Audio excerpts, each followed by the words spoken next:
Don't want to interrupt the good, big conversations that are going on, but we'll go ahead and get our business taken care of, and we'll go from there.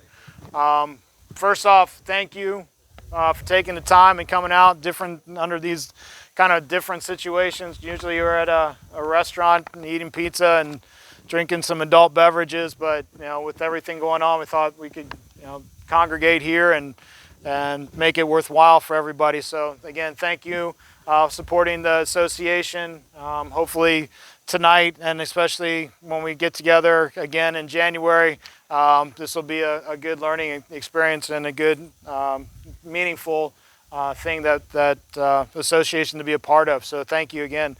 Kind of where I'm coming from is I think it was last fall or last winter, we sent out a survey of what people were looking for in our association and what we were trying to get out of it, or why be a part of this and what we could do better to serve our members. And one of the responses has stuck with me throughout the spring and the summer and everything is, what benefit do we provide our membership?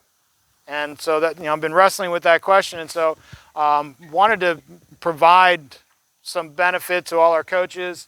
And I thought the best way that we could do this is to form some partnerships with companies. So I've reached out to several companies and tried to see if they can offer us anything. And one of our company partners now is going to be Era Sports. They've come down from Columbus to be with us tonight. They want to go over our partnership with us and kind of detail what they're going to offer us as far as our association is concerned. So at this point, I'm going to turn it over to Eris and Mike Campbell, who's the president, owner, founder, CEO, bigwig, great guy to know. So this is Mike Campbell, and he's going to go over what Eris can help us with. Hi guys. It's nice to have an in-person something. Yes, absolutely. Pete's a tough negotiator, so they offers 10% off of everything. Huge. Yeah, for a year. Did we hand these out? I sent that out in the original communication, so yeah. All right, so what we're going to do is, it's going to be 10% off everything for a year. Shauna over there, all the accounts go through her, but we'll give every school, and a lot of your schools already have it, a dedicated account manager. So that's somebody who can, if you're in a hurry, they'll help you turn an order fast. If you're on a budget, they're going to help you with the budget. If you get caught up in the bureaucracy of stuff, they're going to help you through the bureaucracy of stuff. We are also going to do you know if this is one or is it broken up or does it matter? We haven't really talked. We haven't figured that out. We haven't been that far yet. We're going to let you guys figure this part out, but we do a lot of Christmas stores. And the thing about Christmas stores that nobody understands is that if you really want your kids to buy stuff, the moms, and you want it under the tree, you got to merchandise the Christmas store in October. So we're really close to already there for that. We have merchandisers, so you can just call us, email us, quickly say, I want to be involved in everything, or I want to be involved in nothing, and they'll help you along the lines with that. But there's 70 teams in the Southwest. If we get 30 of the 70 to do a Christmas store, we're going to put out $1,500 in scholarships for the All-Star game. Mm-hmm. Again, I don't know if it's going to be one $1,500 scholarship, 3 $500 scholarships. I'll let you guys figure that out. But I really want to do the scholarships if we can get the 30 stores going. And then we have a lot of puka hats. I think we brought exactly one sample for you there. But we have an offer where if you buy 36 hats, you'll get 13 hats for free. It's available until the 31st, and we nail the hats. So if you struggle with those, we're good with them. That's it. Okay. I didn't want to take too long. All right. So, stop by, say hi. But again, they're here to help us out and maybe save your program some money, do fundraising through them. You offer that, and then hopefully provide a scholarship to our players and our membership. So just again, hopefully add some benefit to the association. All right, so that's Era Sports. We're going to hang out and wait, so if you want to say hi on the way out, we'll be there.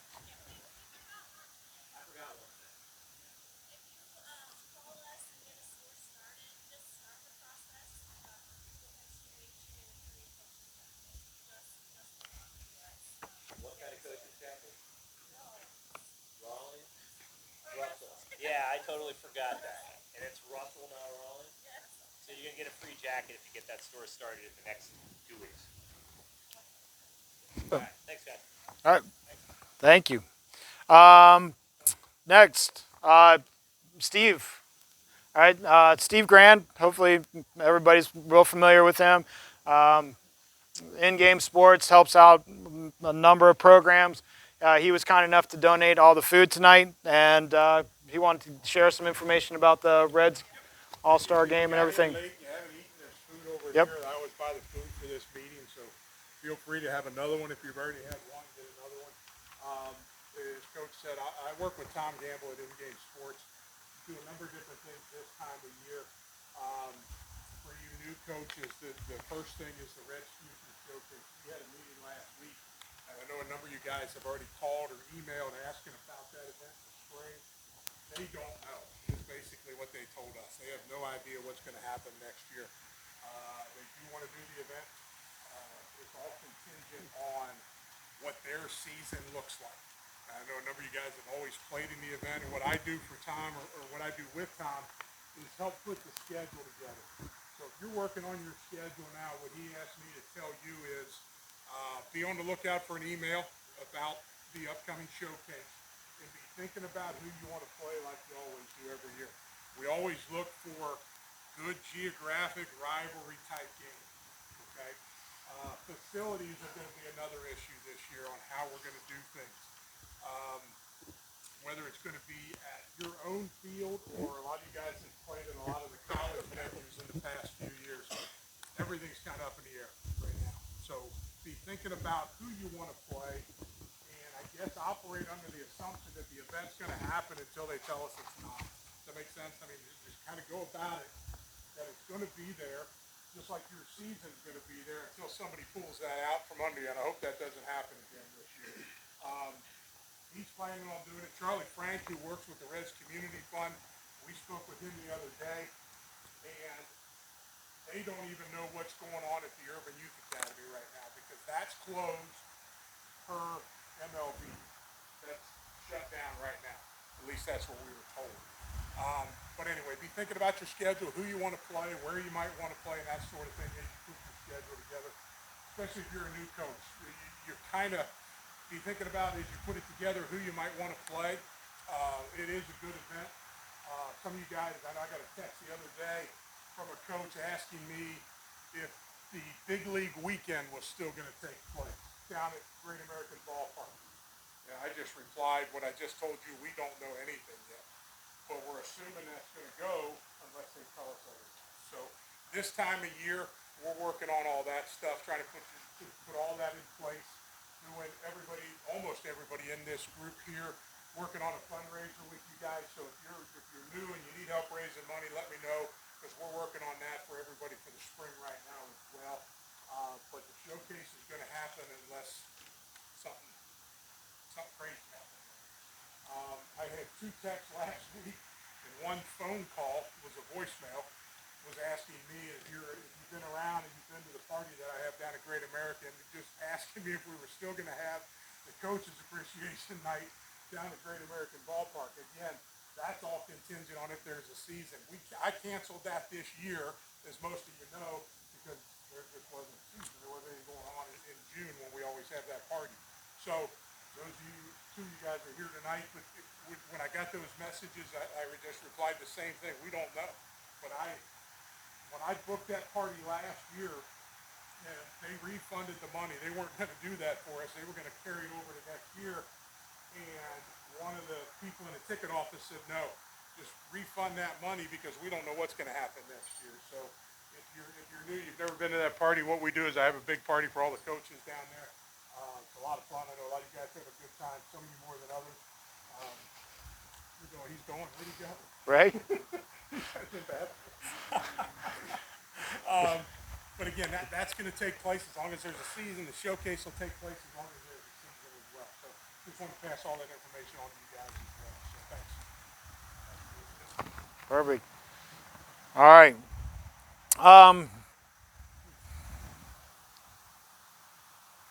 You ready? All right. All right, so Ray, going to give us a state update, what's going on at the state level. So as soon as he's ready. Yeah. Hey, the biggest thing is, you've probably already seen, there is going to be no clinic. You are encouraged, though, to join. And with that joining, I think it's $25 if you do it. But that goes a long way, especially if you've got a kid deserving at the state level, or if you've got a team at the state level. That's what that stuff goes for. And assistant coaches of the year, coaches of the year, field of the year, that all plays into that. So I'd encourage you to do that. Even though there's going to be no clinic, no virtual clinic. They're going to postpone everything a year. Next year it's going to be at Easton, which is, I think, a good change for the association, because the Hyatt was sucking money out of them like crazy. The other thing is this: the 4-man all-season stuff is still the 4-man all-season stuff. That's not been okay to go to 6. So if you're operating at 6, stop. Okay? It was supposed to be in the October meeting, which I saw today. It's supposed to be October 1. When I talked to Frank Gamble, who's our liaison, he thought it was going to get moved up to September, but I did not see when that meeting is going to be. But she thinks, Emily Gates thinks, that's going to pass. So as soon as that does, I'm sure you'll be sent something. Also, the weekend baseball, I think she sends out, read that from top to bottom, because it covers all those things, all those questions about, last year, if we didn't play, if you didn't even offer it, different restrictions in regards to that. And the last thing is this: if you want to be a poll voter, okay, because every year in Division 3 and 4, I got to just pick up the phone and call. If you want to be a poll voter, please go on the website, register to vote, then send me an email stating that you did. And it's first come, first served. Because last year we were short in Division 4. They ended up sending that thing to Northeast Ohio, which you don't want to do, because it will screw you over in the polls and everything else. So if I call Carp and say, hey, listen, I got one D4 guy, I don't have 2, it's off. And once it's gone, it's gone. Okay? So if you want to be a poll voter, go on there and register, then email me. It's ray.hamilton@lakotaonline.com, and let me know that you did that. And I'll put you on there. Okay? That's basically it. Has anybody got any questions for me? It's a lot of, I think we're all hopeful that football is still going to finish out. That makes life for us a lot easier, because I know a lot of northern schools were not in any way, shape, or form. If football got banged to the spring, they weren't going to take that on, which I thought was bullshit. But that was the consensus. So hopefully those guys get to play another 3 weeks, get on with their tournament, and then we get on as scheduled. So that's really all I know. It's kind of on a holding pattern, which everything has been. So has anybody got any questions for me? Any suggestions? What happened, like B teams? That was a discussion last year. What's the update on It's still there. So you can still do that. You can have a B team? You can have a B team. Now it's got to be distinct rosters. So you can't have a kid going between both. Oh, I thought you could have guys going both. Which I thought was going to be good for us. They have to be distinct rosters. Wow. So, I thought you sent something out last year. now they still have that. The kids can play in 32 games. So, you can only play 27 games, but you can have a kid play in 32 contests. So that's what I know about that. I thought you could go back and forth. No, you can't do that? not as the way I understand it. Mark? Pretty great. Sure, it is pretty great. I think you have to have a separate schedule. Yep. It's very great. I mean, last year when we were going to it, we had kids. We were combining kids from the JV team. I don't That's how we think, were going to do it. I don't think, from what I've gathered, the guys in Columbus. I thought I read that. I don't think there's anything in the book. Right. Yeah. You could have 2 separate rosters, but you can move them. Is what I thought. That's why I read that. That's kind of, I just know when it, I think when there was a lot of questions, her initial response was two separate rosters. No, no. I mean, they double talked because they didn't want people taking advantage of the fact that there isn't a guideline. Right? There really isn't. So you think about your A and B roster schedule. It's just like a varsity and JV, where you have kids bouncing. Right. Right. What they were concerned with is they focus on a separate schedule, not a separate roster. Like you can't just schedule 32 games and pick 5 of those games to Yeah. be D games. Right? It has to be a separate schedule. The way I read it, you had like a regular schedule. Like you have to have like a 20-game schedule. You can't schedule like 3 B games. Well, and that was really But you really can't. vague. So There's no guideline. I mean, it's just their suggestion. She was trying to head off an explosion of coaches circumventing the rules to Right. benefit. Because if I could play kids on 32 days, there would be coaches that would, I mean, Kevin would do this, where he'd schedule 32, and he'd say, these are B games, these are 5 B games. Kids are allowed to play on 32 days because best varsity players are playing 32 games, right? That's what he would do. Everyone knows Kevin, right? So that's what they're That's the trying to pot calling the fucking kettle black. You know? Huh? He recruits all Moeller kids and he sits there and listens. So they would expect a separate schedule and a meaty schedule, not like 3 or 4 games. Sure. But there is no guideline. Right. If you schedule 3 B games and played all of your varsity kids on it, there's nothing right now in the guideline that says you can't do that. Even though we all know we shouldn't do that. I see it as they have it because you might have some really good kids. We might have 20 seniors one year.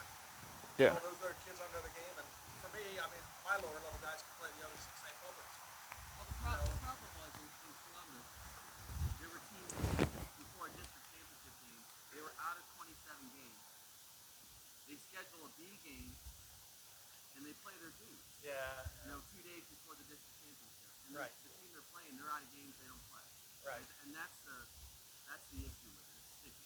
Right. Anything else? Thank you. Cool. And you're done. All right. Next, Tony Witt.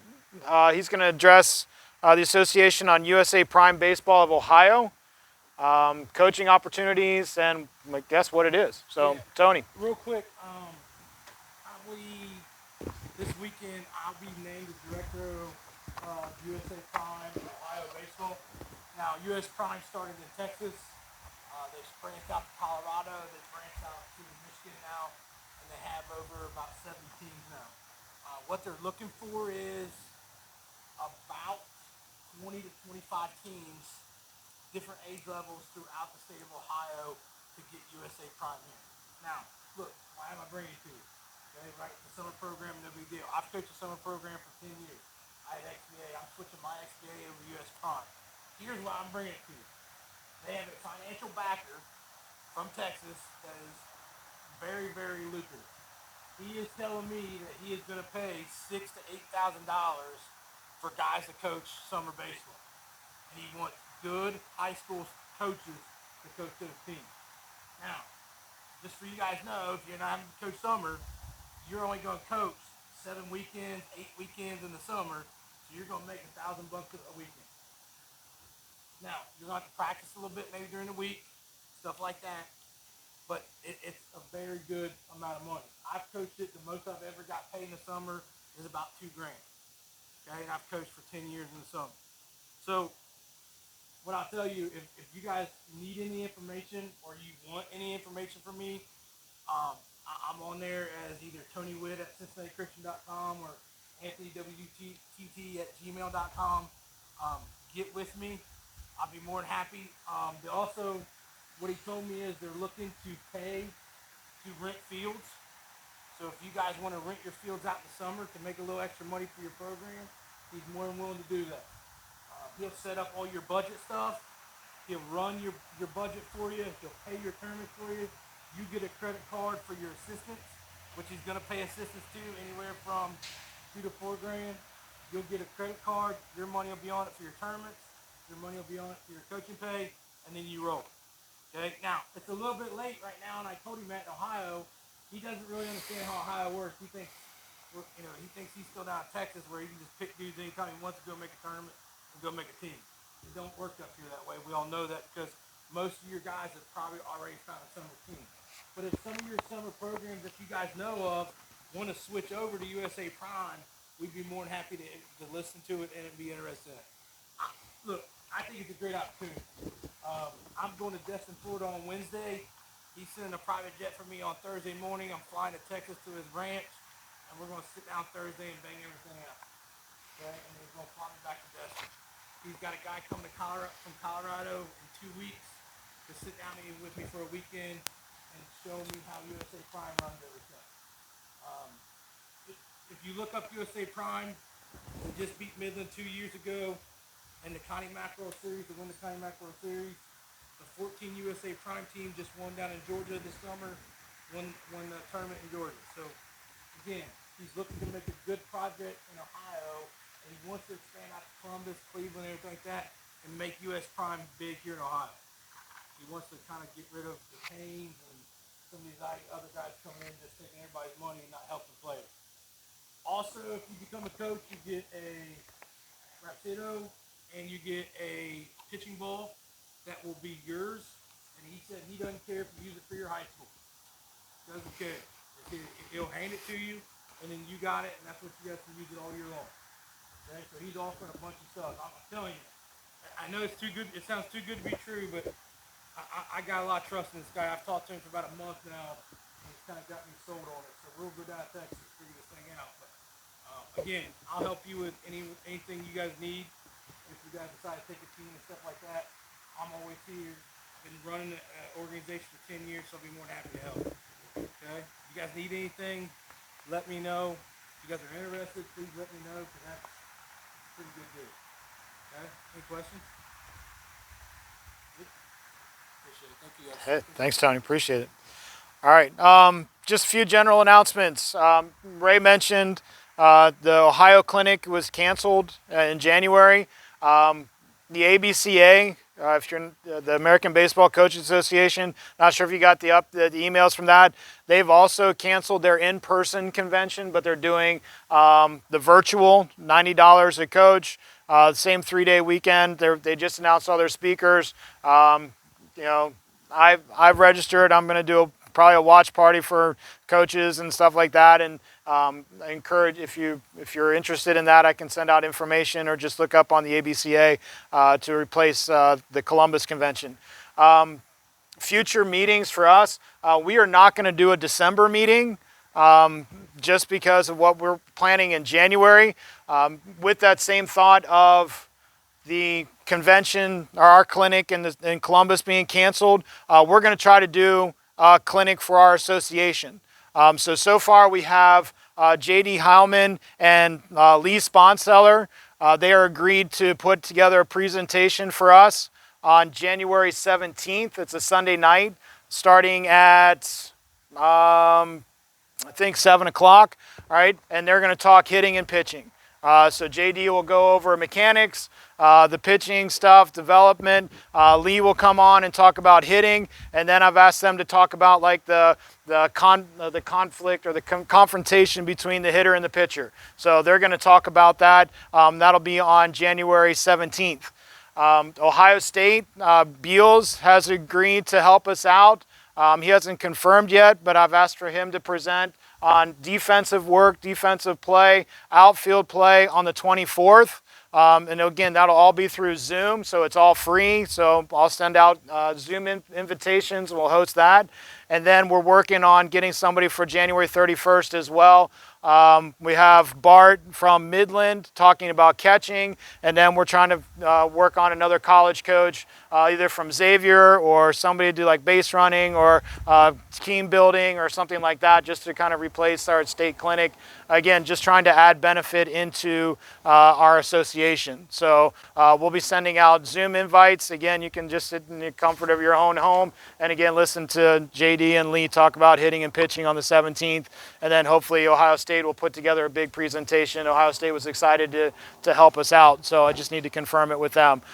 So that's going to be coming up. So instead of a December meeting, we'll have those meetings instead. So again, just try to put together something for our membership to get rid of the instead of the clinic, which is canceled. All right. Just a couple other things real quick, and then we'll get into the big purpose here. Attendance. If you haven't taken a picture of the QR code to register your attendance, please do so. Dues. Please get with Pete Mullenkamp about your dues and get those paid. If you need invoices, I can send those out, or Pete can send them out, and we can go from there. And then last plea, if you haven't updated the coaches directory, the contact information spreadsheet, please do so, especially with your assistants. That makes just communication so much easier between our members, especially in the spring when you're trying to redo schedules and find games or things get canceled. That's very, very helpful if you update that directory and get that updated as much as possible. So that's that. Oh, last thing, Blast Motion. They're offering, in case you didn't see in the email, they're offering our association discounts on their sensors and team pages. So if you need that, I can give you contact information if you're interested in incorporating some Blast Motion technology into your program. I've used it with my son and his team. He's 12, and he's my guinea pig. I experiment on him all the time on things. So if you're interested in Blast Motion, they're offering us our association discounts as well. So again, that's that. All right, now what we were really hoping to accomplish here in this meeting was to try to learn from each other. So I've asked 4 coaches to present their kind of drills that we can learn from, take to our program and that kind of stuff. So we'll go ahead and do that, and then we'll call it a night, or you can hang out and eat more Penn Station and that kind of stuff. So first, Kevin, you ready? All right. So, all right, Kevin's going to talk about some footwork and defensive drills. Oh, I gotta wear this guy? Yeah, because we're filming this and we're posted on YouTube. So I'm gonna watch my language? Yes, please. Nah, not really. Okay. Alright. I'm sure I'm gonna get all kinds of crap from the peanut gallery over there. Pete asked me to just talk a little bit through what we do, like leading up to the season.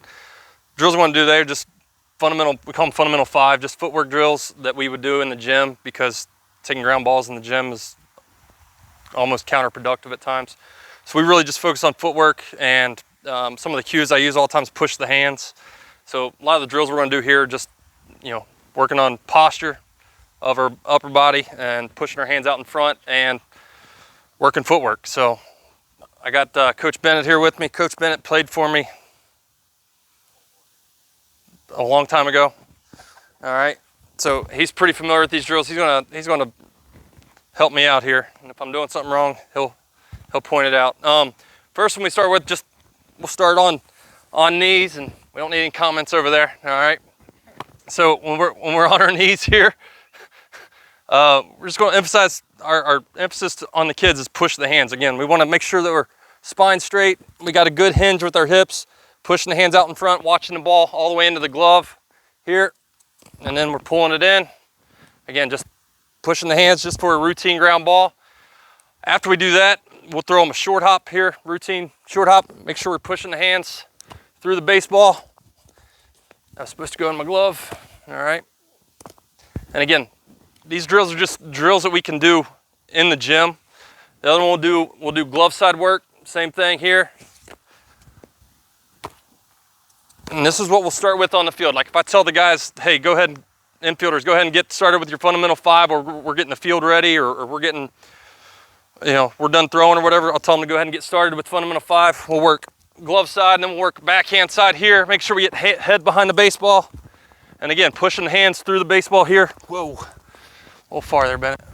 All right, just moving through the baseball with our glove. After we finish on our knees, we'll just do routine footwork. Our cue here is, we always want to move through the baseball. Work from the right side of the baseball through to the left side, because we're always throwing across the diamond. Our cue's right, left field, right, left throw. All right, so we're going to work footwork. A lot of times we'll do this in the gym and we'll put them on a line. Step out here to the line. We'll start on the line. We'll start them on the left side of the line. He'll roll us a ground ball. We'll work to the right side of the line, right, left field, right, left throw. Again, emphasizing pushing the hands, moving through the baseball. All right, right, left field, right, left throw. One thing I like to tell our guys is anytime you can, and we field it, try to step in front with the right foot to cut down distance for the throw, all right? We all don't have players like Mason and Moeller where they got cannons for arms, so we try to cut down that distance to make that throw a little shorter, all right? So again, right, left field, one more time. Right, left field, right, left throw. Boom, stepping in front, there. Then we'll work glove side, all right? We got 3 lanes that we work for glove side. One's a little bit slower roller to glove side. Again, right, left field, right, left throw, boom. We'll work where we're extended a little bit more in the lane here, all right? And this one we'll step behind, boom, to get in throwing position. And then we even try to simulate going behind us here and working the spin move. So I'll try to simulate that. We'll see how it goes here. And wheeling into our throw there. Then we'll work same thing on the backhand side. Emphasis on the back. Whoa, Jesus. On the backhand side, we want to get that right foot and push through with our right foot through the ball. Here, getting in position to make that throw across the diamond. We'll do the run through on the glove side or on the arm side as well for the backhand. Last one I want to talk about is just short hop drill. I like this one. Again, emphasizing moving through the baseball right to left, moving our feet through, right, left field, right, left throw. He's just going to throw the ball up in the air, and I'm going to try to get the short hop. Again, pushing the hands out in front, moving through the baseball, getting the short hop. Again, these are all drills that we'll do in the gym because fielding ground balls in the gym suck. And like with the young kids, just trying to create that muscle memory of moving through and getting to where they understand that footwork of moving through the baseball, right to left. That's about all I had. I just wanted to go through, he asked me to talk, so I was going to talk about the fundamentals that we practice in the gym. We'll even throw these in and do these in the weight room as an active recovery station. Just on our knees, working on pushing the hands and that type thing. So that's all I have. Do I have any questions over here? Thanks. All right. Thank you. Thanks, Matt. Oh. Thanks. Yes, sir. Appreciate it. Thank you. All right. So again, just hopefully we can learn from each other and everything like that. So Asif is going to help us. Gosh, I don't even know what you're talking about, but he's going to work on something. It's a progression off of what Kevin just did, actually. So it's so I coach obviously at a smaller school, so I'll have a roster of anywhere between like 14 to 30 kids in my program. If I got 14 kids, I got to have a bunch of kids that can play a bunch of different positions. If I got 30, then I got to make sure that our infield work, our defensive work is going by at a good pace where we don't have a bunch of standing around, When we do PFPs, we're going to have the left side of the infield just standing around waiting for them to go ahead and turn a double play or something like that with the pitcher. So I got this drill off of Kevin Lauman from Galveston College down in Texas.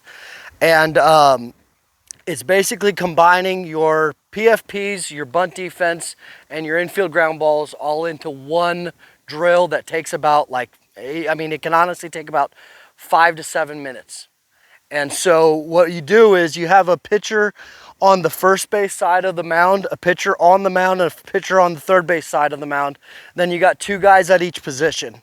So 2 guys at first, 2 guys at second, 2 guys at short, 2 guys at third. And then if you want, you can add catchers into it. And what I'll do is I'll send a video onto the team app. I'll send the YouTube link of Kevin Lauman's video of it. It's called the Infield Chaos Drill.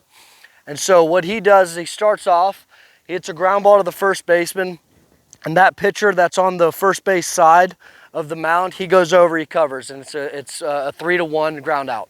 Then he goes into a 1-6-3 double play. And then he goes into a 1-5 bunt over, getting the guy out at third. And then he goes into a 5-4-3 double play.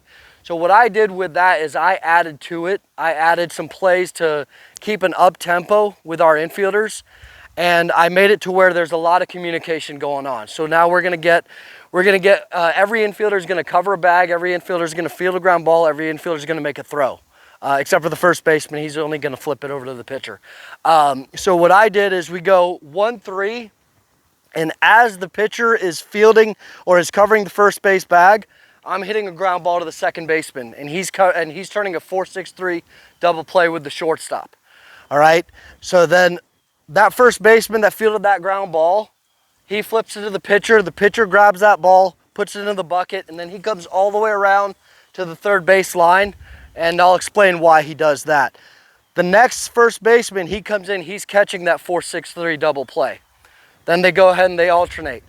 Right after that, that middle guy on the mound, I hit a ground ball right up to him. He turns a 1-6-3 double play with the next shortstop. Then after that, I roll that ground ball over to the third base side.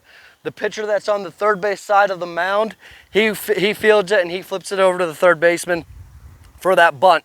And you can get creative with that part if you want. You can turn that into a double play if you want, where you go 1-5-3 double play to where the third baseman makes a throw across. But you got to tell your pitcher or your pitchers that are on the mound to duck, because they're about to get smoked in the head if they don't duck, or if they're not paying attention. Once you clear that pitcher out of the way, I go 6-4-3 double play with the other shortstop, and then I go 5-4-3 double play with the other third baseman. Once you go, and that's that first round. Once you're done with that, then you go ahead, you tell the kids, all right, we're gonna go a little faster now. We can make it a little faster, all right? So now we're hitting the ball at a good pace, and basically the tempo that I'm at basically is just like this. Boom, grab a ball from the catcher right there, and I'm hitting it at this tempo with all of my infielders the entire time. When that first pitcher that fielded first base, or that covered first base, when he came around after that first round, he goes over and he's now on the third base side. The guys that were on the third base side, they go over to the pitchers, to the middle. The guys that were on the middle, they go over to the first base side. You can get as creative as you want with it. You don't have to go ahead and put all of those plays in it. You can take some out. You can incorporate the catcher as well. You can just roll a ground ball right in front. He picks it up inside, throws it to first. You can roll it behind right there, like on a drop third strike. Outside, he throws it to first. Basically what this is doing is it's getting everybody moving, and we do this at the beginning of every practice. It takes about 5 minutes, but the key is making sure that everybody's alert, because if they're not paying attention, if they're not doing anything, if they're not communicating with each other, then somebody's going to get hurt. If they're not paying attention to that it's their turn, they're just basically, the ball's going to come up and just smoke them right in the knee or something like that. And you obviously don't want that. But for us, we can make it competitive. The first day that we do it, if say that we get 85%, our coach, we have one of our coaches is going to go ahead and he's going to say, all right, well, we got 85% that day. The next day, all right, we're trying to beat 85%. We're trying to get higher and higher every single day. So, with that, that's kind of the way that we do that. Obviously, I'm not going to ask all of you guys to go out there and be the guinea pigs for it unless you really wanted me to do that. So, you have any questions on that?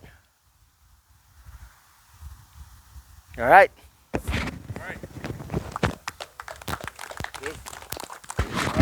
Thank you. All right, our third presenter will be Joe Raguth from Marymount.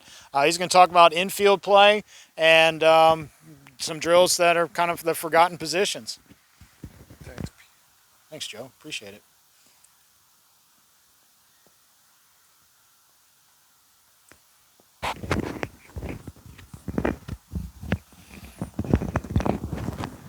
Actually, I'm talking about outfield play. So, it didn't. I guess maybe this was going to be an infield convention. I messed up, but I'm going to talk about outfield play. But before I do that, I want to say how good it is to see you guys. We're doing baseball stuff again, and that's that's got to feel really good. And I also want to say thanks to all of our leadership, because I think doing this stuff is the lost part of. I feel like we've gotten away from it the last couple of years. So I think this is really cool. I appreciate you guys doing this. So, so let's talk about outfield play. Depending on how many coaches you have, you may have to send certain parts of your team off to kind of fend for themselves. So I always feel like it's great to have a series of things that you can teach your guys to run themselves if you have to. Kind of like Coach was talking about your fundamental five. You come up with names for your different positions. So it's nice to have an outfield series of things to go to. So first thing, all of our outfield drills start with our outfielders getting in the ready position. Creep step or right-left ready or left-right ready. And we also want to emphasize to our outfielders that when they're right-left ready or left-right, when they're ready, it shouldn't be as the ball is being hit. We want to be ready when the ball is ahead of the hitting zone, okay? So that they're anticipating the ball being put in play. So every drill starts with that ready movement. The first things that we do are the simple drop step drills. I think we all probably have done them, but just as a reminder, right, left, ready, ball is over my left shoulder. I'm going to drop step, I'm going to cross over, I'm going to get back, I'm going to get behind the ball so that I'm working through the ball, as was mentioned already. I ask our guys to try to catch all fly balls over their throwing shoulder, so it's a very easy transfer to the crow hop, and you build up that momentum towards your cutoff man. We throw to our cutoff man's head. That's our target. And we do the same thing to this side. Cross over, get behind the ball, come through, catch it. The ball straight over our head, which is a difficult read for outfielders. We ask our outfielders to turn to their glove side on that ball and then cross and they go, because this way they have more reach as opposed to going this direction. Yes, sometimes you have to do that, but we ask them to start by opening up to their glove side. So those are some of our drop step drills. Also, sometimes our outfielders get a little turned around, probably because of the wind in the spring, but we have a wrong way drill that's part of our series where we throw a ball, we ask them to start and they drop step and they go this way, but we throw the ball the other direction. And a lot of times you'll see them try to open up to the inside and they get their feet tangled or it slows them down and they don't get to the ball. So we ask them in the wrong way drill to start and they're going, and instead of turning inside, we just turn our head and we come over and we make the play. And we can do that on both sides. So drop steps, wrong way drill. Another drill that we try to practice as often as we can is a decision drill. That line drive right at our outfielders where they're not sure if they should come in and make a play or if they should back off and keep it in front of them, whatnot. So we'll put them out a distance away and we'll hit line drives at them and some humpback liners. If you're in the gym, you're throwing those to them just to try to get them to get comfortable reading the ball coming towards them. And should I go in to make the catch or should I play it safe?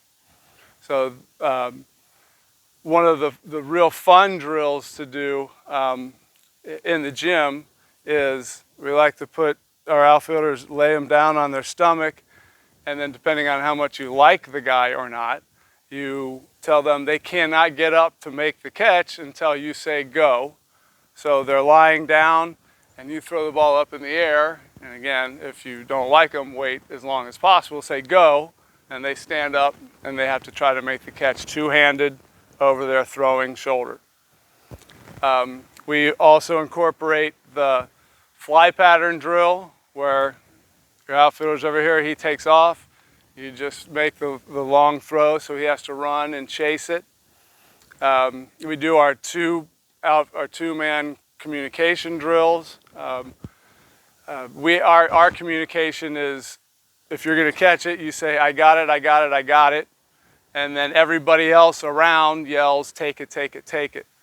I chose that communication because I got it, I got it, I got it is pretty distinct. And it's, once everybody's doing it, it sounds like, okay, he's got it. And everybody else saying, take it, take it, take it, relaxes the guy who's going to make the play. He's not afraid of getting run over from behind. So that's just a bunch of different drills.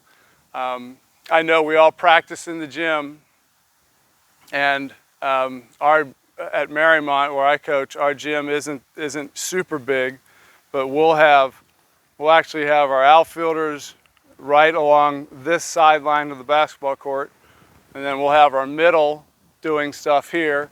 We'll have our first baseman over here working, and then our catchers in the corner. And so this little drill series can be done in a very manageable space on a regular size basketball court. So that's a little outfielders drill series, and I appreciate it. Thank you. Anybody have any questions?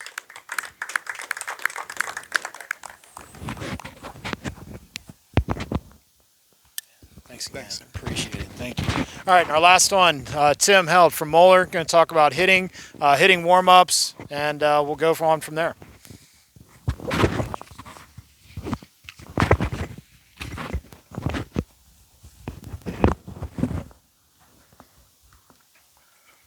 Thanks, Pete. So just some warm-up stuff. So just kind of setting up, our situation. We had 2 cages, and then we had like a kind of an alley that was not in a cage where we do a bunch of tee work. And so kind of where we began is, you're at practice, and you have all your kind of, we would call it tee alley. Well, by the time the kids would go through 3, 4, 5 stations, we didn't know what they were doing down in the back corner. They were bored with hitting off the tee and all that. So it evolved into where over the last 3 or 4 years, I was like, we want to start, let's do our tee work all together at the beginning, so then we can get into more flips and other hitting drills. We might still go over and do a couple specialty tee drills, but spend more time with the flips and coaches BP, machine work that they all want to do. So I call it a warm-up. Kind of vary it every day with the younger guys, with the freshmen, sophomores, until they get consistent. I teach them that it's called 10, 10, 10. So we're going to hit 10 inside, 10 outside, 10 down the middle. And every day they'll ask me, which order do you want it done? And every day my answer is, I don't care. I need you working on all those 10, or those 3 things, 10 swings each. And so one of the things that I've figured out is that when we're hitting in the cage, and whether we have enough kids hitting that we're going to put a setup going this way, hitting down the cage, and I'm going to have another tee and another 2 or 3 kids hitting that way down the cage, I want to see as much ball flight as possible. So when we do our inside tee, I don't want to see that guy setting it there and just turn and hooking it into the side of the cage. So if the tee moves or the plate moves like this one, this takes them a long time at Moeller High School. This might be like 3 years before they figure this out. So we're going to turn so that when we hit that inside pitch, we can see the ball flight at least through 30, 40 feet of space. And if they can use the whole cage, then we've got the whole 65 feet. All right? So the other thing you can do if your plate does not move, you can use those back sides as what you're setting up. So I would use the back side there as what I'm visualizing as my inside corner so that I know where I'm set up. You have to watch them a little bit. They will step across, or when you're doing outside tee, thanks for the crowd noise, or you're doing outside tee, they'll open up. So whether you trust them to put a partner's bat at their feet to make sure they don't step across or have something else there, that's beneficial, especially for the young guys. So that outside tee, we're going to turn and go this way. I'll usually put the outside tee there so that, again, that we can hit and see the ball fly down the whole side. All right? So even my juniors and seniors, that outside, they're still rolling that across. They still can't do it right. All right, but we're working on it every day. With the freshmen, sophomores, what I'll tell them when I'm watching them, especially when they're doing their perfect tee, whatever place they hit, in a couple of my cages I've put the strings up to try and give them an idea of where that 10 to 15 degrees is. It's going to make that perfect line drive. I'll tell them their goal is to hit 7 to 10 balls at that spot. So if they're rolling one over and then they hit 2 at that spot and then they pop one up, all right, maybe they need to stop talking to that guy, but I want to give them that focus so that I can ask them, did you get that done? And maybe I'm working with this group over here, but I can quickly look over and they know what the results are supposed to be. I had a coach a couple years ago, went to like Tractor Supply and bought the targets, whatever you're using for archery or shooting guns at, and hung those. He hung those in the cages to give the kids that visual. All right? So whatever it takes so that the kids have that goal of what they're trying to hit, top bar, the L screen, whatever it is. So from all the different angles. What I've done with the varsity lately is I'll tell them that they cannot hit 3 balls in a row at the same height.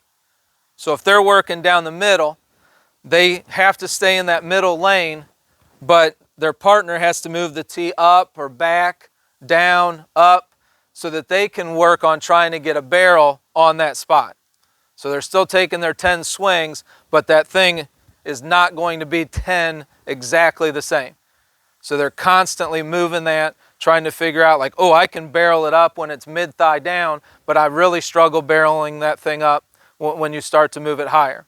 And again, trying to have those conversations with them so that they know, okay, next time I go in there, I'm not talking about whatever. They don't talk about school when they're in school, but they come to baseball, they want to talk about this test or whatever else happened. You know how that goes. So, like, what do I need to be working on? What do I need to be focusing on today? So coach didn't give us much direction for tee work today. Maybe I'll be responsible and I'll work on those ones up. And I'll have the varsity, I'll challenge them that too when they do away and on the inside to really make it something. And then, you know, like we all do, make up things. So I might say, today you're not doing 10, 10, 10, you're doing 7, 7, 7, because I also want to add in this tee drill while you're all together. So we're all doing it at the same time, so I can instruct them all at the same time on what it should feel like, what they should be doing, what the goal is. Then they can all practice that, and they can all see, they can look to other cages and see that piece. And then, okay, we kind of finish that, we pick up from that.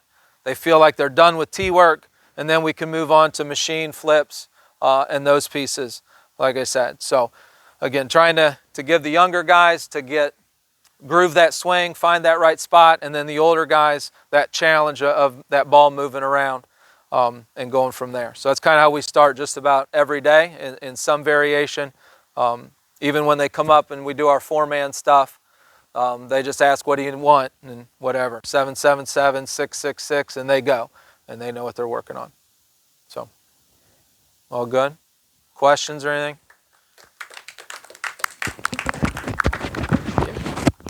Thank you. Associated.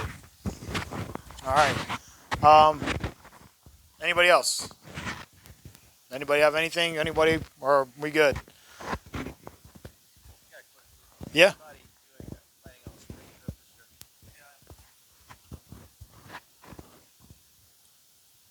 That's it. First week, the scrimmage week. That's our spring break, but I'm going to play Saturday at regular season.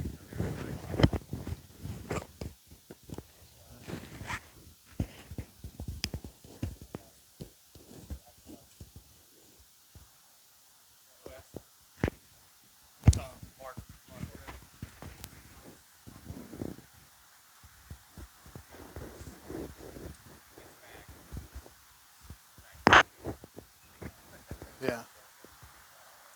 Yeah.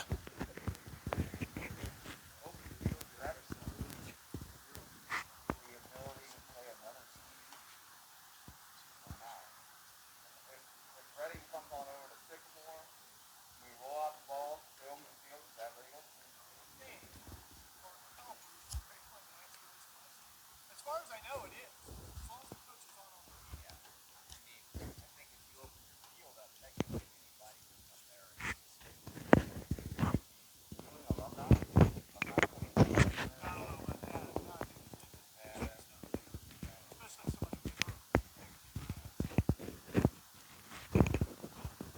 Euclid's coming out and hosting to something? I don't think like a Penn State, I don't think you can just show up and play Timmy. I think it would have to be all our guys show up. And then,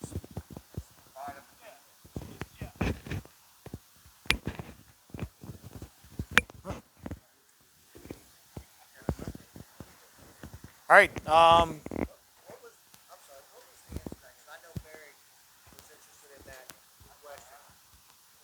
About open fields, two teams coming together.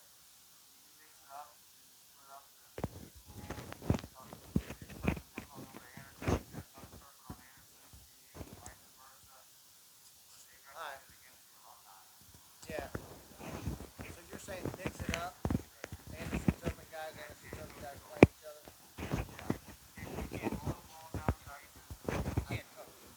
No, I know. No. You can't coach. I know. It's an open field. So we just did it on Saturday with Fenwick. Okay. And Emily Gates said as long as the kids pick the teams and make the lineups, the kids can pick their own players versus picking a Fenwick kid or a Monroe kid. As long as they pick them, and as long as they make the lineup, as long as you roll the balls out in the middle of the field, it's just like basketball. All right. Yeah. Kids pitch, and then there's no umpire. The coaches stand behind, call balls and strikes. Yeah.